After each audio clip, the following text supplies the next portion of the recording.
Für jede neue Verordnung, die kommt, für jedes neue Gesetz, das kommt, müssen 2 rausfliegen. Das muss verpflichtend sein. Wir müssen ja aufräumen. Und das ist eine Grundvoraussetzung, Herr Striegel. Ja, das wissen Sie nicht, weil Sie nicht wissen, was Unternehmen brauchen, Herr Striegel, weil Sie keine Ahnung von Wirtschaft haben. Gründer oder ob man in einem Angestelltenverhältnis ist. Jemand, der hier was macht, der hier was leistet, der früh aus dem Haus geht, der abends nach Hause kommt, muss einfach mehr Wertschätzung erfahren als solche Leute, die Sebastian Striegel hier durchfüttern möchte. Das ist ein ganz wichtiger Punkt. Wir brauchen Leistung, muss sich lohnen. Das muss unser Anspruch sein in diesem Land. Wir Sachsen-Anhalt zu einem Musterland des gesunden Menschenverstandes machen werden. Und das wird ein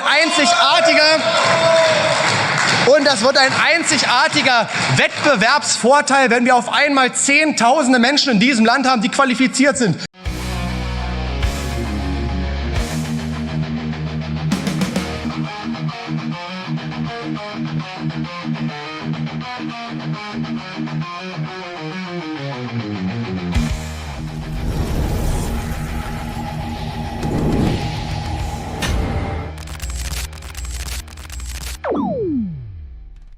Hey Leute, willkommen in der Realität. CDU-Kanzler Merz wird mit linken Stimmen gewählt und versinkt danach im völligen Stillstand. Ulrich Siegmund nimmt in dieser Rede kein Blatt vor den Mund. Er sagt klipp und klar, es gibt nur noch eine Partei für Arbeiter und Leistungsträger. Und das ist die AfD. Warum das Statement sitzt und was diese Rede so gefährlich ehrlich macht, seht ihr jetzt. Auf geht's! Vielen Dank, Frau Präsidentin. Meine sehr geehrten Damen und Herren, kennen Sie eigentlich die Termine, die Kanzler Friedrich Merz in der ersten Woche nach seiner Amtsübernahme wahrgenommen hat? Quasi die symbolträchtigsten Termine. Am 6. Mai war ja die Wahl. Am 7. Mai war er zum Antrittsbesuch in Frankreich und in Polen. Am 8. Mai nahm er an einem Gedenkgottesdienst teil. Er legte einen Gedenkkranz nieder, eine Gedenkstunde nahm er teil und er traf sich mit dem Jugendcamp Youth for Peace. Am 9. Mai, da reiste er nach Brüssel zur EU-Kommission und zum NATO-Hauptquartier. Und am 12. Mai, da traf er sich nach der Amtsübergabe im Bundespresseamt mit dem israelischen Staatspräsidenten. Wissen Sie, was alle diese Termine gemeinsam haben? Sie haben absolut nichts mit der katastrophalen Situation in unserem eigenen Land, in der Wirtschaftspolitik, in der Gesundheitspolitik oder im Bereich der inneren Sicherheit zu tun. Es geht ausschließlich wieder um fremde Interessen und nichts um unser eigenes Land und unser eigenes Volk, meine sehr geehrten Damen und Herren. Und wissen Sie, warum ich das gleich zu Beginn dieser Debatte sage? Weil das genau der CDU-Kurs sein wird, den wir in den nächsten 4 Jahren von dieser Bundesregierung zu erwarten haben. Es ist genau der gleiche CDU-Kurs wie unter Rainer Haseloff hier in Sachsen-Anhalt.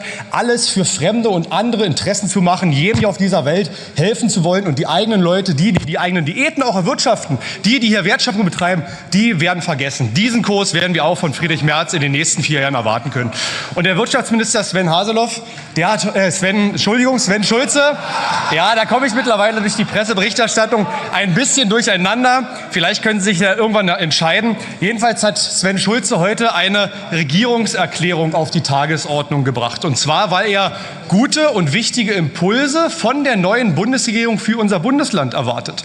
Es geht also um Wirtschaftspolitik. Und bevor ich hier auch mal auf die wirklichen Lösungsvorschläge eingehe, weil jede konstruktive Kritik von der AfD wird mit einem Lösungsvorschlag untermauert, das ist ganz wichtig, möchte ich mal was Grundsätzliches zu der Wirtschaftspolitik auch in Ihrem Wirkungskreis als CDU hier feststellen. Wenn ich auf die Website Ihres Ministeriums gehe, das Wirtschaftsministerium hier bei uns, dann fallen mir sofort 2 Dinge auf. Erstens, Wirtschaftsfördermaßnahme Nummer 1 ist zumindest gefühlt für einen Besucher aktuell das Ablichten von Hochglanzfotos vom Minister mit irgendwelchen Auszeichnungen. Das fällt ganz klar auf. Und zweitens, eines der wichtigsten Anliegen offenbar der CDU im Bereich der Wirtschaftsförderung. Es kommt nämlich gleich unter dem Punkt Förderung für Unternehmen kommt Gleichstellung in Wirtschaft und Tourismus mit einem eigenen Landesprogramm für ein geschlechtergerechtes Sachsen-Anhalt. Das ist die Wirtschaftskompetenz hier im Land Sachsen-Anhalt. Und spannend wird es dann auch, wenn ich mir die einzelnen Förderprogramme mal anschaue. Was ist denn hier im Fokus dieser Landesregierung? Da haben wir ein Förderprogramm Zukunftsenergien für die Nutzung von grünem Strom, Förderprogramm energetische Sanierung, Förderprogramm Steigerung der Energieeffizienz in Gebäuden. Wir haben eine Energieeffizienz-Roadshow. Wir haben einen Sonderfonds für klimaneutrale Transformation. Und das bringt alles auf den Punkt. Es ist genau wie auf Bundesebene. Die gesamte Wirtschaftspolitik ist durchzogen von einer Ideologie. Das ist das Problem daran. Es ist auf der einen Seite ihre Gender-Ideologie und auf der anderen Seite ihre Klimaideologie, die sie hier überall leben. Und beides geht einfach an den Interessenlagen vorbei. Und da bin ich auch schon beim ersten großen Lösungsvorschlag der AfD, wie man hier eine vernünftige Wirtschaftspolitik betreiben könnte. Freiheit für die Unternehmen. Die Unternehmen und auch ihre Mitarbeiter wissen doch selbst am besten, wie sie sich entfalten können, wie sie am besten Wertschöpfung betreiben können. Da brauchen sie keine bevormundenden Politikern aus irgendwelchen Elfenbeintürmen, die ihnen irgendwas von Klimaneutralität und Genderpolitik vorschreiben. Das ist Faktenlage. Aber Sie wissen, ich bin ein ausgleichender Typ und deswegen ist nicht alles schlecht, Herr Wirtschaftsminister. Es gibt auch einige gute Sachen, muss ich mal ganz ehrlich so sagen, beispielsweise Studienplatzerhöhung in der Halbleitertechnologie, Digitalisierungsförderung, das ist in Ordnung. Aber es zeigt eins, es ist genau die gleiche Herangehensweise wie auch in der Familienpolitik, in der Gesundheitspolitik. Sie versuchen die ganze Zeit mit kleinen Stellschräubchen, mit kleinen Futzelstellschräubchen das große Rad zu drehen und das funktioniert einfach nicht. Und das ist der ganz große Unterschied und da bin ich unserer AfD auch auf Bundesebene sehr dankbar, dass wir in unserem Wirtschaftsprogramm die entscheidenden Punkte nennen. Nicht uns hier auf die kleinteiligen Probleme fokussieren, sondern die großen Themen anpacken, die die Menschen wirklich in diesem Land bewegen. Das erste war die Ideologie, habe ich schon gesagt. Das zweite: Was ist denn die Grundlage aller Arbeit? Das ist günstige Energie. Und wir werden von der neuen Bundesregierung, und das haben Sie indirekt zugegeben, keinen großen Wurf erwarten können, weil auch die neue Bundesregierung setzt weiter einen ideologischen Kurs auf Bundesebene durch. Wir werden weiter teure Energie einkaufen müssen, weil der Kurs gegen Russland fortgesetzt wird. Wir haben keine günstigen Kraftstoffe, keinen günstigen Strom und werden deswegen auch in den nächsten Jahren extreme Wettbewerbsnachteile gegenüber vernünftigen Ländern auf der Welt, die einen vernünftigen, klaren Kurs fahren haben. Und das ist sehr schlecht für unseren Mittelstand, Herr Minister, sowohl auf Landesebene als auch auf Bundesebene. Dann ein weiterer Punkt: Weg mit der Bürokratie.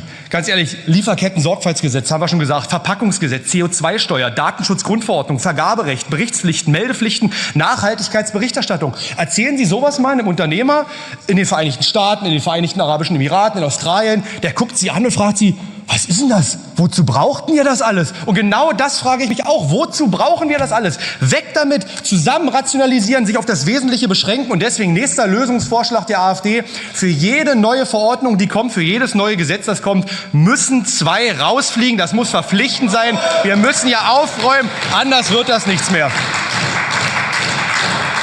Dann noch ein Punkt: Infrastruktur. Wir leben im Jahr 2025. Wenn ich hier von Magdeburg nach Tangermünde nach Hause fahre, weiß ich ganz genau, auf der Strecke kann ich 3-mal nicht telefonieren, weil da ein Funkloch ist. Und jedes Mal überlege ich mir: Mensch, jetzt fährst du hier und mit deinem Steuergeld wird gerade in Peru irgendein neuer Radweg gebaut und du kannst 2025 hier nicht telefonieren. Das ist Faktenlage in diesem Land und das ist eine Grundvoraussetzung, Herr Striegel. Ja, das wissen Sie nicht, weil Sie nicht wissen, was Unternehmen brauchen, Herr Striegel, weil Sie keine Ahnung von Wirtschaft haben. Sowas braucht man. Man braucht eine Kommunikationsstruktur, Herr Striegel. Und deswegen, solange in diesem Land hier nicht Milch und Honig fließt, können wir uns die Radwege in Peru sparen, Steuergeld hier bei uns investieren, damit die Menschen in Deutschland auch mal vernünftig telefonieren können, Herr Striegel. Ja, das sollte ein Anspruch im Jahr 2025 sein. Und noch ein letzter Punkt, der mir auch persönlich wichtig ist. Ich habe das selbst erlebt mit Anfang 20, wenn man hier was gründet in diesem Land. Man braucht einfach Wertschätzung in diesem Land, wenn man Wertschöpfung betreibt. Egal, ob man Unternehmer ist, Selbstständiger, Gründer oder ob man in einem Angestelltenverhältnis ist. Jemand, der hier was macht, der hier was leistet, der früh aus dem Haus geht, der abends nach Hause kommt, muss einfach mehr Wertschätzung erfahren als solche Leute, die Sebastian Striegel hier durchfüttern möchte. Das ist ein ganz wichtiger Punkt. Wir brauchen Leistung, muss sich lohnen. Das muss unser Anspruch sein in diesem Land. Und dann noch ein Wort zum Fachkräftemangel. Ganz wichtig, ist ja immer überall Thema. Wir brauchen nicht aufs Ausland setzen. Wir alle wissen, es ist keine nachhaltige Lösung. Wir müssen die Probleme aus eigener Kraft lösen. Zumal wirkliche Fachkräfte, das wissen wir auch inzwischen, einen großen Bogen um Deutschland machen, weil sie es aufgrund ihrer Wokenpolitik ja gar nicht aushalten. Und deswegen ist es auch ein Hauptproblem, dass die Ideologie uns dahin führt. Fragen Sie mal einen Gastronom oder einen Bauunternehmer, warum er keine Leute findet. Der sagt Ihnen Folgendes: Da kommt jemand her und sagt hört sich das an und sagt: Was? Ich soll jetzt hier 40 Stunden arbeiten gehen, dass ich vielleicht 200 € mehr netto in der Tasche habe, als wenn ich Bürgergeld beziehe? Da bleibe ich doch lieber zu Hause. Und das ist auch ein Punkt, der in dem Land endlich mal durchdacht werden muss, dass sich Leistung lohnt, dass nicht der belohnt ist, der faul ist, der dem Staat ins Gesicht sagt, ich habe keine Lust, arbeiten zu gehen, dass wir uns ausschließlich auf die Menschen konzentrieren, die es aufgrund von gesundheitlichen Problemen brauchen. Denen muss man helfen und ansonsten muss man das Rad neu erfinden. Leistung muss sich lohnen. Wer fleißig ist, muss immer viel, viel mehr Geld in der Tasche haben. Und das ist auch ein Punkt, den nicht nur ich sage, das ist ein Punkt, den alle Unternehmer in diesem Land sagen. Und das ist auch ein Punkt, den man endlich mal schon mal in den Schulen vermitteln müsste. In der Schule geht das los, da muss man den Punkt vermitteln, dass sich Leistung in diesem Land lohnen muss. Und liebe CDU, gerade bei dem Punkt, auch Bürgergeld. bin ich sehr gespannt, wie Sie diesen Kurs jetzt mit Ihren neuen Verbündeten fahren. Ich meine, auf Bundesebene haben Sie die Katze aus dem Sack gelassen. Wir wissen ja auch, dass sich Herr Haseloff hier auch im Land Sachsen-Anhalt bereits auf eine Zusammenarbeit mit den Linken vorbereitet. Das muss man sich mal überlegen. In der Wirtschaftspolitik mit einer Partei arbeiten Sie zusammen, die auf Strategiekommissionen 1% der Reichen erschießen möchten. Das wurde da gesagt. Die Konzerne, Betriebe enteignen wollen. Das ist Ihr neuer wirtschaftspolitischer Partner. Und ich sage mal, Herr Minister Schulze, Sie haben ja heute die große Frage aufgemacht, was Sie von der Bundesregierung erwarten können. Allein diese Kooperation, dass sich der Kanzler auf Gnaden der Linken wählen lässt, weil er in den eigenen Reihen keine Mehrheit hat, das ist die Antwort auf Ihre Frage, was wir in den nächsten 4 Jahren hier in Sachsen-Anhalt zu erwarten haben. Und das muss auch jeder CDU-Wähler wissen. Aber, meine sehr geehrten Damen und Herren, Sie kennen mich ja alle, ich bin ja ein optimistischer Typ und ich schließe immer optimistisch. Ich habe nämlich zum Schluss gute Nachrichten, zumindest für die Wirtschaft in Sachsen-Anhalt, weil ab 2026 sollte die AfD hier regieren und sollten wir einen Sachsen-Anhalt-AfD-Weg machen können, wird es ein Rückgewinnungsprogramm für deutsche Fachkräfte geben, für alle diejenigen, die es in Deutschland nicht mehr ausgehalten haben, die gut qualifiziert sind, die aber geflüchtet sind vor ihrer Politik, die ihre Familien in Sicherheit bringen wollten. Die werden wir nach Sachsen-Anhalt holen, weil wir Sachsen-Anhalt zu einem Musterland des gesunden Menschenverstandes machen werden. Und das wird ein einzigartiger Wettbewerbsvorteil, wenn wir auf einmal Zehntausende Menschen in diesem Land haben, die qualifiziert sind, die einen politisch und moralisch vernünftigen Kompass haben und die dann hier bei uns in allen Bereichen mit anpacken können. In der Landwirtschaft, im Mittelstand, KMUs, in der Chemieindustrie, überall werden wir hier einen einzigartigen Wettbewerbsvorteil im Jahr 2026 in Sachsen-Anhalt haben. Und zum Schluss, Frau Präsidentin, werden wir noch etwas machen.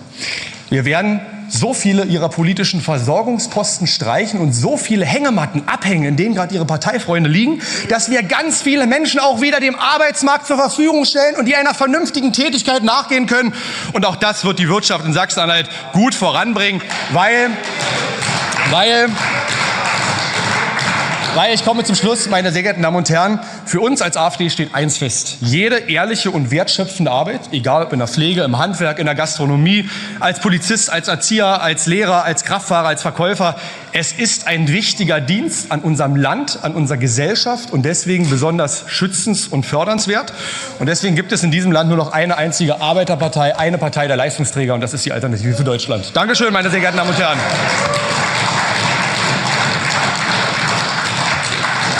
Herr Siegmund, Ihr Debattenbeitrag hat zu Nachfragewünschen geführt und einmal von Herrn Kosmel, dann eine Zwischenintervention von Frau Frederking und eine Zwischenintervention von Frau Dr. Richter-Ariocki. Die Nachfrage haben Sie eben schon begrüßt. Herr Kosmel, bitte. Ja, vielen Dank, Frau Präsidentin. Herr Kollege Siegmund, ich finde es gut, dass Sie sich offensichtlich auch am Thema Bürokratieabbau zukünftig mit beteiligen. Das ist ja kein einfaches Thema. Die Freien Demokraten sind ja seit langem dabei und haben an der einen oder anderen Stelle auch schon Erfolge gehabt. Jetzt würde ich Sie aber mal an den praktischen, Sie lassen sich ja mal am praktischen Handeln auch messen. Jetzt haben Sie auch bei dieser, wie auch schon bei den vergangenen Sitzungen des Landtages einen Gesetzentwurf eingeführt, beziehungsweise eine Änderung im Aufnahmegesetz. Da führen Sie eine neue Berichtspflicht ein, eine jährliche Berichtspflicht, ohne welche zu streichen. Sie führen einen neuen Paragraphen ein, ohne andere zu streichen. Wo kommt dann oder wann fangen Sie an mit eine neue und 2 alte streichen im praktischen Handeln? Ja, Herr Kosmel, danke für die dankbare Frage. Also ich reiche Ihnen gerne die Hand. Wir können gemeinsam einen Antrag stellen, dass wir das verpflichtend in Sachsen-Anhalt einführen. Wir können es gerne machen. Wir werden es zum nächsten Plenum vorbereiten. Dann bin ich gespannt, wie die FDP sich hier verhalten wird. Das werden wir gerne machen. Und auch zukünftig können wir auf Ihren Wunsch hin gerne mehrere dieser Verordnungen in unseren Anträgen mit aufnehmen. Vielleicht auch mehr als 2, weil ich sage mal, allein bei der Oberfläche, wo ich gerade war, gibt es ja hier sehr viel zu tun. Übrigens fand ich das auch sehr interessant. Ich habe mit meinen Kollegen im Deutschen Bundestag gesprochen, wie die FDP sich hier im Zuge der Bürokratieabbau Nummer auch auf Bundesebene verkauft hat. Und es war hochinteressant, dass sie genau das Gegenteil von dem gelebt haben, nämlich eine Verordnung nach der anderen von europäischer Ebene unbedingt umsetzen zu wollen. Das heißt, die FDP war laut meiner Kollegen ein maßgeblicher Treiber neuer bürokratischer Verordnungen, vor allem von der europäischen Ebene. Und deswegen, Herr Kosmel, lassen Sie uns doch gemeinsam hier im Landtag von Sachsen-Anhalt, zumindest in dem einen Jahr, wo Sie noch vertreten sind, gemeinsam zusammenarbeiten. Dankeschön. Die Zwischenintervention von Frau Frederking, bitte. Ja, Herr Siegmund, Sie behaupten, die Menschen wollen keine Klimapolitik. Ich sage Ihnen, Sie wollen Klimapolitik. Stichworte sind Überschwemmungen im Ahrtal oder Trockenheit in der Landwirtschaft mit den verbundenen Ernteeinbußen und das schon über Jahre. Und die Unternehmen wollen Rahmenbedingungen, die ihre klimaschützenden Maßnahmen auch honorieren. Sie sprachen das Thema kostengünstige Energie an. Die kostengünstigste Energie, das sind die erneuerbaren Energien. Wir haben bei Solar Stromgestehungskosten zwischen 3 und 6 Cent, bei Wind zwischen 2 und 4 Cent. Da kommen fossile Energien nicht ran und die erneuerbaren Energien sind die Energien, die nicht importiert werden müssen, die uns unabhängig machen, die Wertschöpfung hier schaffen, weil sie heimische Energien sind. Sie werden hier erzeugt und sie werden hier verkauft. Herr Siegmund, wollen Sie reagieren? Ja, Frau Frederking, ich frage mich wirklich manchmal, in welcher Realität Sie leben, wie viele Menschen hier diese Politik wollen. Das sehen Sie an Ihren Wahlergebnissen in Sachsen-Anhalt. Es ist eine sehr überschaubare Zahl. Und die Unternehmer, die Sie gerade anführten, die wenigen, die machen das nicht, weil sie es wollen, sondern weil sie Druck bekommen, weil sie politischen Druck bekommen. Und genau das ist es, was ich gerade gesagt habe. Das muss ein Ende haben. Wir brauchen Freiheit für die Unternehmen, keine Vorschriften nach diesen Maßstäben, weil genau das führt ja in diese wirtschaftliche Situation, in der wir uns gerade befinden. Wir sind am Abnippeln in der wirtschaftlichen Entwicklung im Land und im Bund. Wir werden immer größeren internationalen Wettbewerbsnachteilen ausgesetzt, genau wegen dieser Ideologie, Frau Frederking. Und noch ein Beispiel. Es interessiert Sie vielleicht gar nicht mehr, aber das ist ja auch immer diese typische Doppelmoral, die Sie gerade angeführt haben. Sie haben gerade gesagt, die Menschen wollen das. Schauen Sie doch mal in Ihren eigenen Reihen. Vor Ihnen sitzt Sebastian Striegel, auch ein Mitglied der Grünen, der düst hier mit dem Dieselbus vom Hof. Und im Parlament erzählt er den Leuten, sie sollen sich einschränken. Auch Frau Lüdemann genauso. Das heißt, fangen Sie doch erst mal bei sich selbst an. Leben Sie doch mal selbst diesen Kurs und hören Sie auf, den Menschen in diesem Land vorschreiben zu wollen, wie die zu leben haben. Das sollen Sie besser für sich selbst wissen. Frau Dr. Richter-Ariocki ist jetzt dran.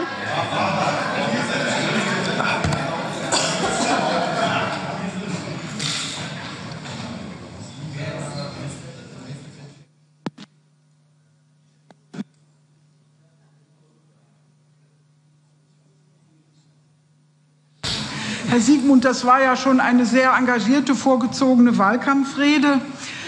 Ich hatte kürzlich Besuch von Freunden aus den USA und die haben mir gesagt, ich dachte erst, es sei Scherz, aber es war doch auch sehr viel Ernsthaftigkeit dabei, ob denn in Sachsen-Anhalt, in so schönen Städten wie Wittenberg, Dessau und Magdeburg, die wir zusammen besucht haben, ob da nicht ein Zufluchtsort sein könnte, wenn man aus den USA auswandern will, wenn das so weitergeht mit der Trump-Regierung. Und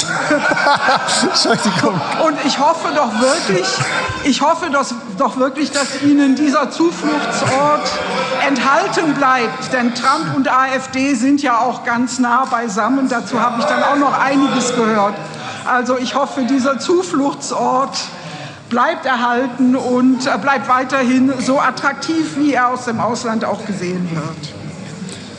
Sie können reagieren, wenn Sie möchten. Was soll ich dazu sagen? Also, ich sage mal, die Stimmen der Amerikaner haben ja eine eindeutige Sprache gesprochen. Donald Trump macht eins, was ich bei deutschen Kanzlern seit vielen, vielen Jahren vermisse. Er setzt sich für die Interessen seines eigenen Landes ein. Und das erwarte ich auch von einem deutschen Kanzler. Ein Kanzler, der die Interessen Deutschlands in den Mittelpunkt allen Handelns rückt. Das erwarte ich von einem deutschen Kanzler. Aber ich sage mal andersrum, Sie haben jetzt zum Schluss anscheinend nicht zugehört.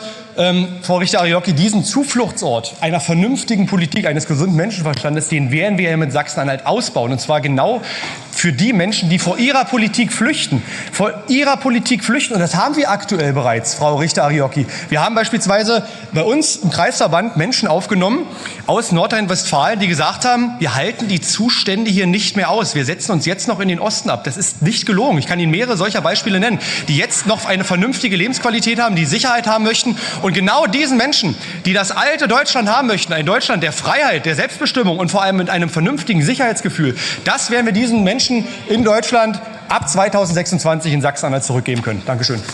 Was Ulrich Siegmund hier sagt, ist für viele eine Ohrfeige und für andere eine längst überfällige Wahrheit. Ein CDU-Kanzler, der sich mit Stimmen der Linkspartei wählen lässt. Früher undenkbar, heute Realität. Und genau das zeigt, wie weit sich diese sogenannte bürgerliche Mitte längst aufgelöst hat. Sigmund nennt es beim Namen: fremde Interessen statt Politik fürs eigene Land. Und man muss ihm leider recht geben. Ob Energiepreise, Migration, Schulbildung oder Bürokratie, es geht nur noch abwärts. Und das ist nicht aus Versehen, sondern mit voller Absicht. Und dann dieser Satz: Es gibt in diesem Land nur noch eine einzige Arbeiterpartei, die AfD. Das sitzt, denn während SPD und CDU lieber über Gender, Wärmepumpen und EU-Verordnungen reden, kümmert sich keiner mehr um die, die morgens um 6 Uhr aufstehen und den Laden am Laufen halten. Keine Wertschätzung, keine Entlastung, nur noch Belastung. Sigmund steht hier nicht für Show oder Plattitüden, sondern für eine klare Botschaft. Leistung muss sich wieder lohnen. Und genau deshalb wirkt diese Rede so stark, weil sie ehrlich ist und weil sie zeigt, dass eine echte Alternative gibt für alle, die dieses Land wieder aufrichten wollen. Wenn ihr auch findet, dass Leistung endlich wieder was zählen muss, dann lasst ein Like da. Abonniert den Kanal für mehr klare Stimmen wie diese und schreibt mir in die Kommentare: Ist die AfD für euch inzwischen die einzige Arbeiterpartei in Deutschland? Wenn ihr meine Arbeit unterstützen wollt, Supertanks ist aktiviert. Danke an alle, die das möglich machen. Bleibt kritisch, bis zum nächsten Mal.